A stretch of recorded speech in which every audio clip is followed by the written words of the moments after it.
And we're on the back portion, back third, or back half of Proverbs 3. Proverbs 3, verses 21 through 35 today.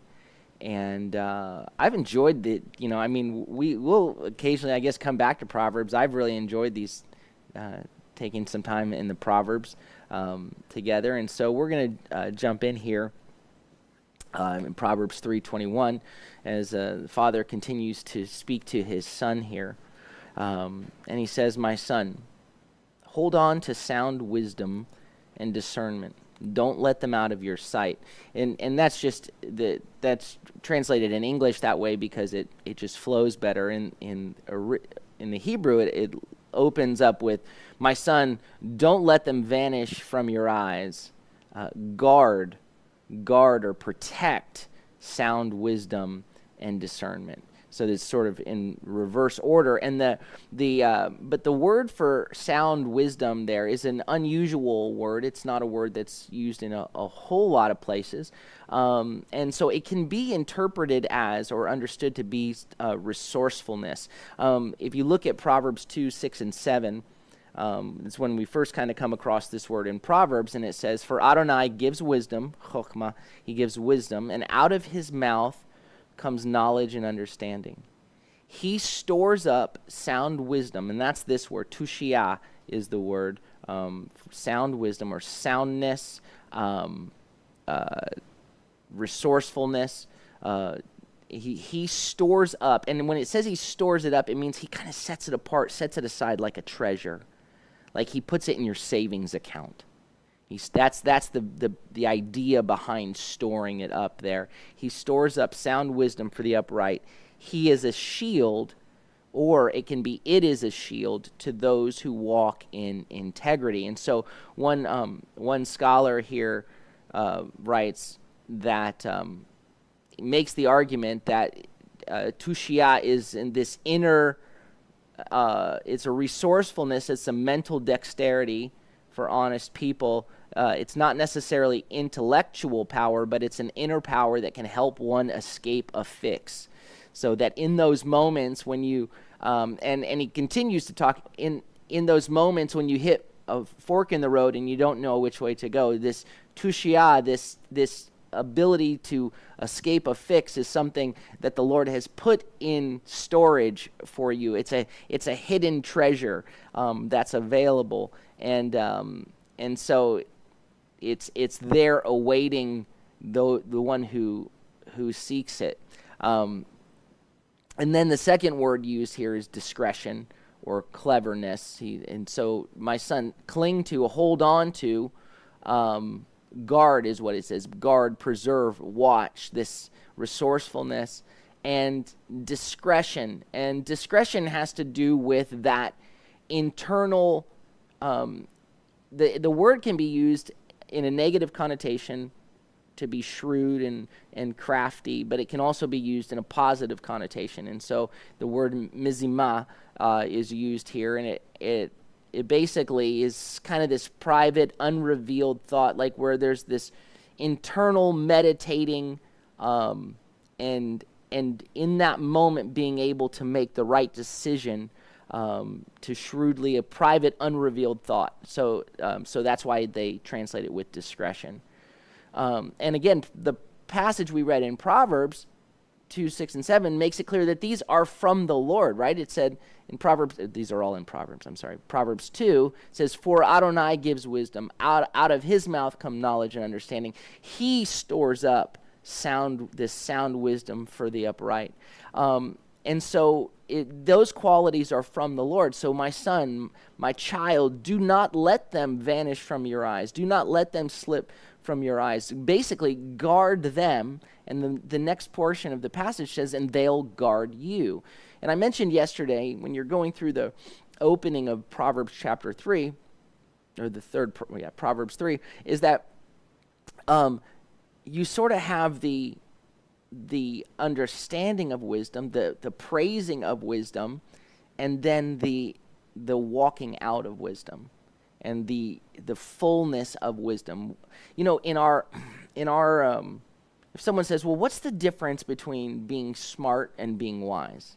I mean, we've all asked that question at one point, or we've probably been asked that question, because you can have a lot of people who are intellectually smart and very unwise, and then you can have people who can't read and have enormous wisdom. And so what is the difference there? And, I remember, my father, when he would talk about his mother, he would talk about how wise she was. She wasn't educated, but she was of great wisdom. And, wisdom is the one who applies the understanding effectively in real life, one who takes it. There's a wholeness, right, to wisdom. There is a fullness to wisdom. Wisdom that is not understanding that is not acted out is unwise. So implicit in the idea of wisdom is the one who lives according to what he's properly understood. It has to display itself in real life. Otherwise, we're just being foolish. It's in the same way that when we talk about the word Shema, it's hear, but implied in hear, listen, means implied in that is obey. It's hear and heed, listen and do.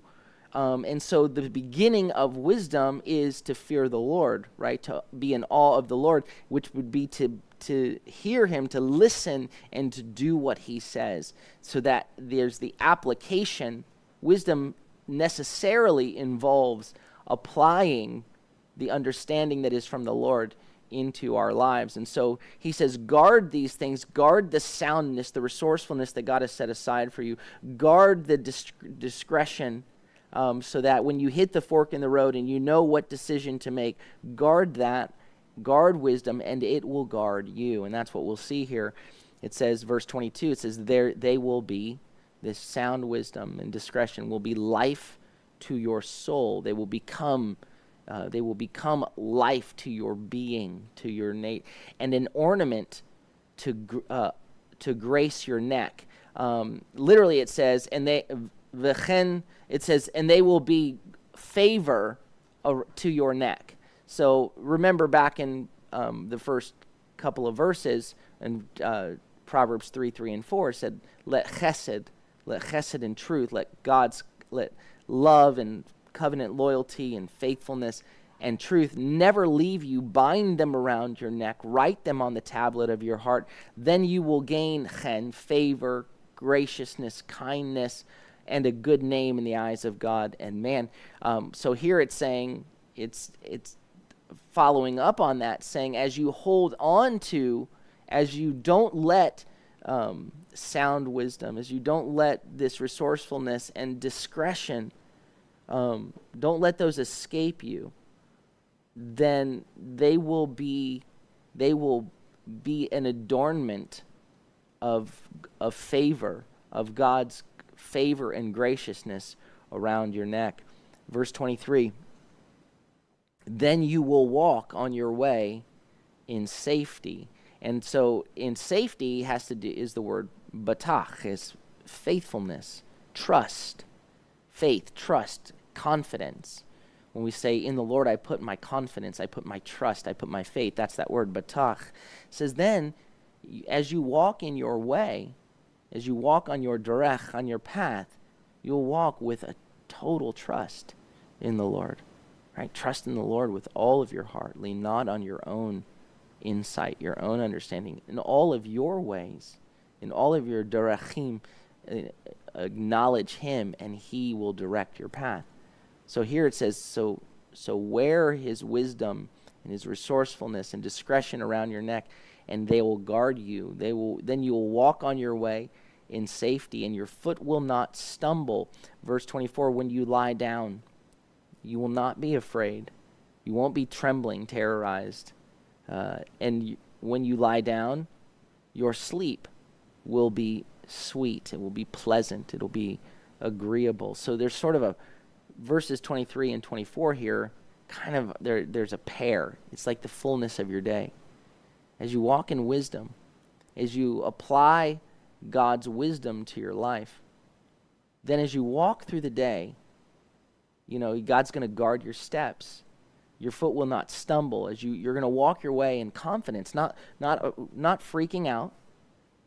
No matter what's going on, knowing that you walk in the wisdom of the Lord, and you walk in integrity, and you walk in with leaning on Him, depending on Him in all of your ways, then you're going to walk.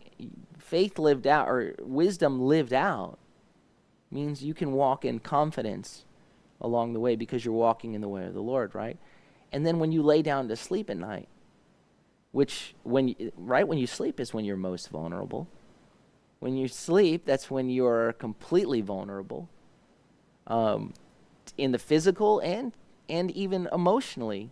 You don't have control over what dreams come your way. And all of a sudden in your sleep, all the fears that are tucked away, hidden in the back of your mind, all of a sudden they come to the surface to torment you. But when you walk in integrity and you walk in wisdom, when you live out the wise principles that the Lord lays out, then you can sleep in peace. There's a fullness, there's a wholeness in the day and in the night, right? There's a unity in your peace, in your trust, in your safety, that God's ways will guard you. Verse 25, have no fear of sudden terror. Do not be afraid from sudden dread, or of the devastation of the wicked when it comes. So literally it says, do not be afraid from the sudden dread, from the desolation of the calamities or of wicked ones, because they come. Don't be afraid of them because they come, or because they're coming. So it doesn't mean that they won't come.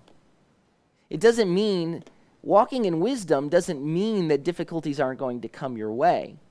It doesn't mean that seasons that seem like devastation won't come your way. It's that the Lord says, I've got this. You don't have to be afraid. You don't have to walk in terror or in fear. And I mentioned yesterday that I don't feel like you can, if you know the book of James / Jacob very well, when you read it, there's so much from Proverbs 3 that to me jumps to your mind as he talks about wisdom, and the context in which he talks about wisdom. Look at James 1 verses 2 through 8. It says, consider it all joy, my brothers, when you encounter various trials. Right? So that right there, so when you walk along the way, you don't have to be afraid when calamities come your way, when trials and difficulties come your way, because they're coming your way. He's verse 3, knowing that the testing of your faith produces endurance. And let endurance have its perfect or complete work. Let it complete itself. Let it finish its work, so that you may be perfect and complete. And again, it doesn't have to, when we talk about perfect in a biblical sense, it has to do with that you may become the fullness of what you're intended to be. And so that's an ongoing, I am being made into his likeness. I am being made more complete on a day-by-day basis. And part of that are the trials, the testing of my faith, brings those things to the surface to produce, brings the garbage out, right? And the endurance purifies me. One of the things when we went last year when we've gone through the 7 letters to the congregations in Revelation, right? The two congregations, there's only 2 congregations that don't get a corrective word, right? The congregation at Smyrna and the congregation at Philadelphia. Neither, the Lord doesn't say, but this I have against you. Both of those congregations are persecuted, facing trials, facing difficulties. And there is a purifying of their faith. If you're still, through the difficulties, walking with the Lord and being faithful to the Lord, then there is a purification that's happening. There is a completion that is occurring in you as you're being made into the likeness. That endurance that is required is producing something in you. So it says, so let endurance have its perfect work, so you may be perfect and complete, lacking in nothing. And if you can't see that, he says, verse 5, but if any of you lacks wisdom, all right, so the wisdom that will guard you, the wisdom that will cause you to not fear when the difficulties come, the wisdom because you have understanding, because you can now apply what God has said. If any of you lacks wisdom, let him ask of God, who gives to all without hesitation and without reproach, and it'll be given to him. But let him ask in faith with confidence, without any doubting. For the one who doubts is like a wave of the sea, blown and tossed by the wind. For that person must not suppose that he will receive anything from the Lord. He's a double-minded man, unstable in all his ways. And so it's that commitment to, even in the difficulties, to walk the way of the Lord, to walk the way of trusting in his voice. You know, one of the things that I found when, a couple years ago, almost 3 years ago now, over a course of time, I had lost 50 pounds, which I put a few of them back on, but I lost 50 pounds, and one of the biggest things that was when people would say, well, what did you do? And it sounded like a cliche, and it wasn't a cliche, right? For me, it was initially, I made a decision that I was going to do this. So that when I went into certain circumstances where I knew when I was going to be at a birthday party and there was going to be cake, or when we went on vacation and there were certain things that I knew I was going to encounter, I didn't go into those situations going, well, we'll see what I want to do when I get there. Maybe I'll eat some cake. Now, I'd already determined in advance, I'm not going to eat the cake. I'll see the cake, I'm not going to eat the cake. And once I'd made up that decision, it wasn't difficult for me to resist the cake because I'd already decided in advance I wasn't going to eat the cake. And it wasn't up for debate. I made a firm decision and that was it. But when I go into a situation going, well, we'll see, I'm undoubtedly going to, I'm double-minded in that moment. I'm going to, more likely going to give in because I've left open the gate for that. And so when we face difficulties, when we face trials, and we've made a decision in advance that I'm going to walk in obedience to the Lord no matter what comes my way, no matter what difficulties come my way. Lord, give me wisdom, give me understanding, and I trust that you'll give me that you'll give me the ability to walk out your word in the midst of this. And I don't leave that up for debate. I'm going to go full on because this is what you said to do. Then you don't sway back and forth like a double-minded man. So, anyway, a double man. Now, the focus in Proverbs here shifts more fully into interpersonal relations, to wisdom expressed relationally, wisdom demonstrated. That again, wisdom that is not demonstrated isn't wisdom. Wisdom will express itself, will reveal itself in action. And so, verse 27, I didn't read 26. 26, you don't have to be afraid because because Adonai will be your confidence and will keep your foot from a snare, right? Adonai will become your confidence. He will be the one that you're confident in. And we talked about this a while ago, actually, but the word used there for confidence is foolishness, which seems kind of silly, but it seems to be the confidence of fools. But because your confidence is in the Lord, it will be foolishness. It can seem foolishness to those who don't know him. And so others may call you foolish as you walk in obedience to the Lord, but that's okay. Let Adonai be your foolishness, because that's wisdom. To trust him is wisdom, even when the wisdom of man says it's foolish. And so that's where there are moments where you'll step out in obedience to the Lord on something, and if you know it's the Lord, and you step out in obedience, you can know that there will be those that go, well, I don't think that's very wise. What is unwise is to not obey the Lord. What is unwise is to take his voice and to weigh it against the voices of others, and to ever choose the voice of others over his voice. And they may all say that you're foolish, but you say, well, I'm obeying him, so he is my foolishness. You can do what you want with that. He is my foolishness. The cross, right, the scriptures that Paul says that the message of the cross is foolishness to those who are perishing. But it's life, it's wisdom to those who believe. The message of laying down your life, that's not wisdom in the world. No, you have to grasp it. And so anyway, so we continue now into verse 27 that focuses into now living that out interpersonally with other people, wisdom expressed. It says, do not withhold good from those to whom it is due when it is in your power to act. Do not say to your neighbor, come back later, I'll give it tomorrow when you have it with you. Why are you doing that? And he's talking about these games that we play. These games that people play with other people, and it's a power game. So don't withhold good from those. And when it says to whom it is due, it uses the word Baal, to those who are lord over it, which means that it's due to them, which means that they have by right, you should be giving this to them.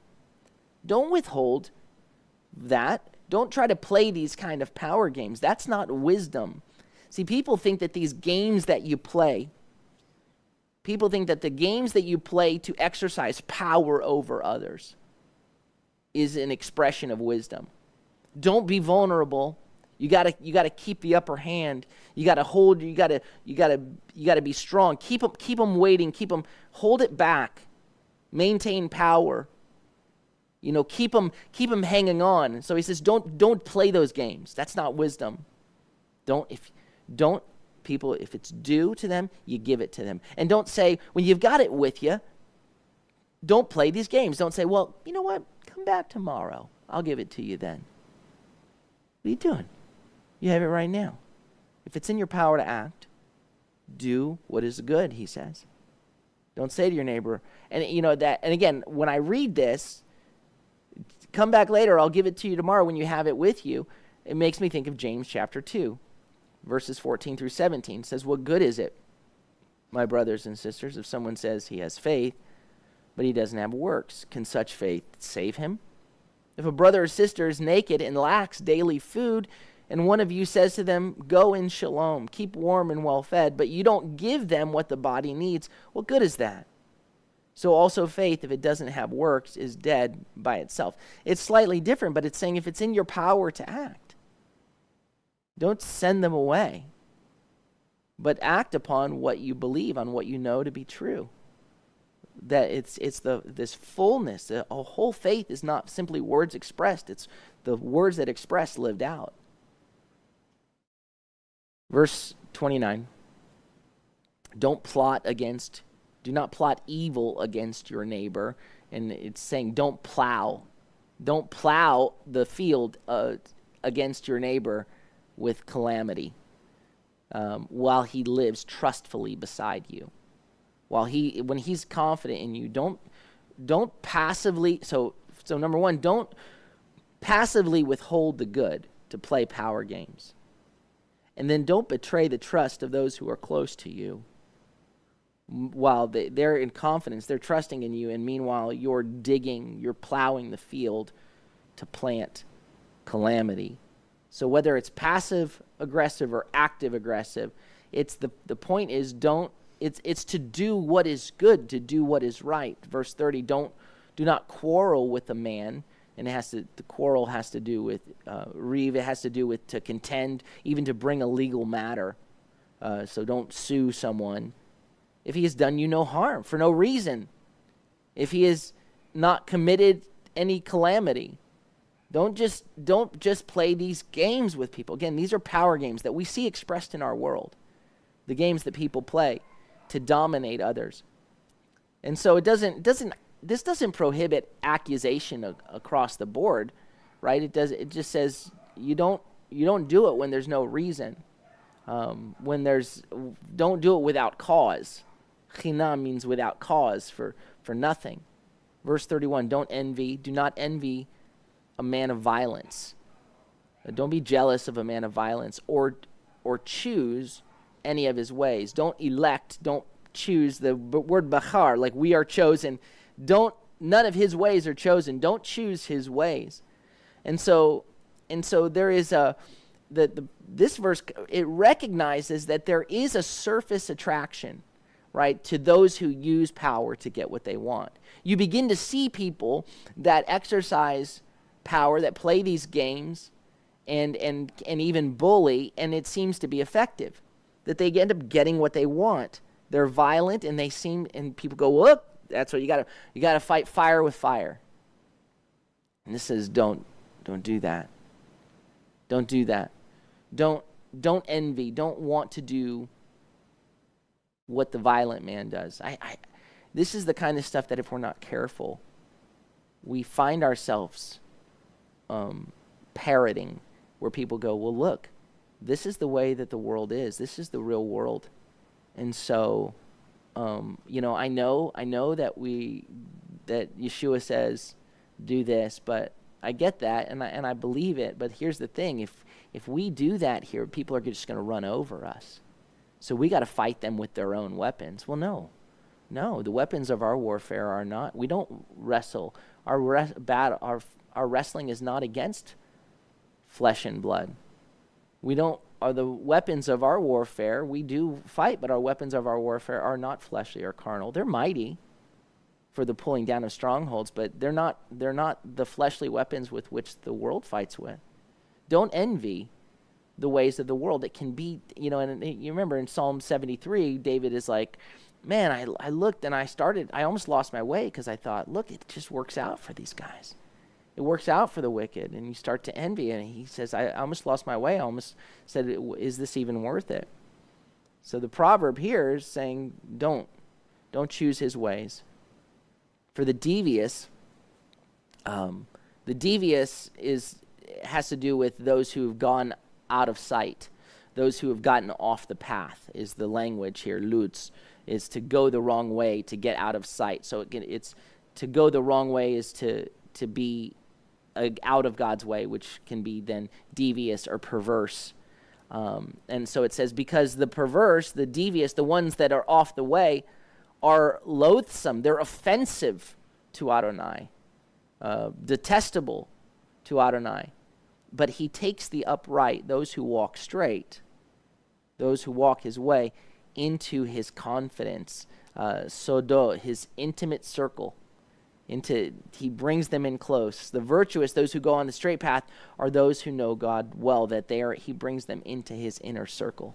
That's where you want to be, right? Not in the inner circle, not getting proximity to power of this world. Whoa, now all of a sudden we get seduced by, well, now people that are walking in complete opposition to the things of God, but they draw us close and make us feel important, and now all of a sudden we're walking in ways that have nothing to do with God. Don't do that. Don't want to be near that. Don't envy that. Don't hunger after it. We lay that down, and what we want to be is drawn into the inner circle of the Lord. Verse 34. Though he scoffed, what? Did I skip 33? Oh, yep, sorry. 33. Adonai's curse is on a wicked house, but he blesses a righteous home. So the fruit of righteousness, the fruit of wickedness, is not simply doesn't simply affect an individual. It affects their home. It affects the house. So his curse is on the house of evil. His curse is on the house of evil, but he shepherds or pastures the righteous ones in blessing, is what it says. So where it says he blesses a righteous home, he shepherds the righteous ones. His field, there's a shepherding, a field, a pasture of his righteous one that is full of blessing. Verse 34, though he scoffs at the scoffers, he gives grace to the humble. Right? So we talked about this the other day when we looked at Psalm 2 earlier in the week. that, the one who rules, the kings of the earth, they're scoffers. They look down. They think that they are the ones of power. They are so confident in their position and in their, grouping together that they think that they can scoff and mock. But the Lord is over all. And so he scoffs those who seek to exalt themselves. He scoffs at those. He laughs at those, like at the ridiculousness of those who think they can exalt themselves against him. But when he sees those who humble themselves, when he sees those who walk in a recognition of who he is and who they are, it's beautiful to him. And that people, what's humility? Humility is recognizing who I am in relation to God. It's having an ever-increasing understanding. If I keep that insight, then no matter how big you become, no matter how prominent you become, you don't walk around going, I'm something, because you keep yourself looking at yourself in light of him. And so rather than comparing ourselves to other humans and saying, well, I'm pretty good, or I'm pretty great, we stay comparing ourselves to him.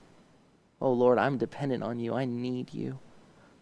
You are so good and gracious, and I'm so far from where I need to be, but you are so kind and loving, and I just want to walk with you. And when our posture is in that direction, he loves that. That's beautiful. And when you see humility, when I observe genuine humility, I find it so inspiring. I just think it's beautiful. And when you see pride and arrogance and scoffers and those who exalt themselves, I guess there are those who envy that. But it's ugly. And the Lord in the book of James, let me read the last verse. The wise inherit honor. The wise inherit honor, right? They will possess glory, weightiness. But fools are held up in disgrace. They are the exaltation of fools is they're lifted up to be exposed. They're lifted up in disgrace. So they're like, lift me up, and then as they're lifted up because of their foolishness, because they would go against the Lord, it's disgraceful. And again, in James 1, 9 and 10 says, let the brother in humble circumstances boast in his high position. Right? That the humble circumstances, are what you're thankful for. And the rich person in his humble position, because like the flower of the grass, he will pass away. And then the back end of James 3, we looked at this yesterday, and we'll close with this. The wisdom that is from above is first pure, then peaceable, gentle, open to reason, full of mercy and good fruits, impartial, not hypocritical. And the fruit of righteousness is sown in shalom by those who make shalom. So we looked at that yesterday. Now looking at wisdom lived out in community, in relationship, he says, where do quarrels and conflicts among you come from? Don't they come from this, namely your passions that battle within your body parts? You crave and you have not. You murder and you envy, yet you cannot get it. The point is you'll do whatever it takes to get what you want from whatever way you can. You don't have because you do not ask. You fight and you wage war. You do not have because you do not ask. You ask and you do not receive because you ask with wrong motives, so you may spend it on your passions. You adulteresses, don't you know that friendship with the world is enmity with God? Therefore, whoever wishes to be a friend of the world makes himself an enemy of God. Or do you think that in vain the scripture says he yearns jealously over the Spirit which he made to dwell in us? But he gives greater grace. Therefore it says God opposes the proud, but gives grace to the humble. And by the way, when it's talking about friendship with the world, it's not talking about the Yeshua kind of being of friendship with when he was available to those who were hurting and broken, to drunkards and prostitutes, and they found life in him, and they were transformed by him, and he was available to him. Friendship with the world is desiring, wanting, longing after the powers of this world, wanting to do things the way of this world because of it works, because it'll get my agenda, it'll make my way accomplished. So I'll ask things in God's name. I don't have because I don't ask, but really when you ask, the thing is you don't ask in a way that's desiring God's will. He's saying you're wanting your own way. It says, no. You're double-minded. That's not the wisdom that is from God. You're double-minded. You're like an adulteress. You want to be married to God and sleep around with the world. It doesn't work. You have to be singularly committed to him. God opposes the proud. He's against the proud. And he gives grace. He gives the strength, supernatural strength to endure to the humble. Therefore, submit to God. Resist the devil and he'll flee from you. Draw near to God and he'll draw near to you. Cleanse your hands, you sinners, and purify your hearts, you double-minded. So again, do you want to walk with wisdom? Then ask God for it and he'll give it to you. Don't be double-minded. Lament and mourn and weep. Weep over our sin. Let your laughter be turned into mourning and your joy into gloom. Humble yourselves in the sight of Adonai, and he will lift you up. All right, well, there's a lot there, and I know I'm just running through James at the end, but I just see these connections between what we read in the Proverbs and what is at the root of what James is saying to us in the Scripture. All right.